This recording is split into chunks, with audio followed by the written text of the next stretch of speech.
রাজধানীর যাত্রাবাড়ি পার্কের পাশে ককটেল বিস্ফোরণের ঘটনা ঘটেছে। এ সময় জুয়েল নামে একজন নার্সারি কর্মচারী গুরুতর আহত হয়েছেন। শুক্রবার রাত 10টায় এই ঘটনার পরপরই আহত কজনকে ঢাকা মেডিকেল কলেজ হাসপাতালের জরুরি বিভাগে আনা হয়।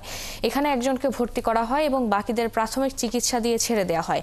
প্রত্যক্ষদর্শীরা জানান, যাত্রাবাড়ি পার্কের পাশে বৃক্ষমেলা আয়োজন চলছিল। শুক্রবার আনুমানিক রাত 10টার দিকে সেখানে হঠাৎ ককটেল বিস্ফোরণ ঘটে। এ সময় জুয়েল সহ আরও বেশ কয়েকজন আহত হন।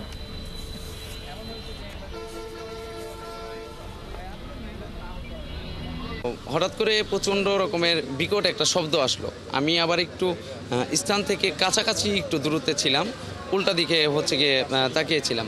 তো হঠাৎ করেই যখন শব্দটা হলো, আমি পেছনের দিকে তাকানোর পর দেখলাম গাড়ির ঠিক কাছাকাছি, আমাদের ট্রাকের খুব কাছাকাছি হচ্ছে প্রচুর পরিমাণের ধোঁয়া।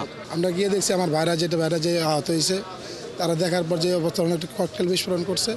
দেখার পর অবস্থা ভালো না, পরে সামনে ট্রিটমেন্ট করছিলাম, এখানে হয় নাই, পরে আমরা ঢাকা মেডিকেল নিয়ে আসছি।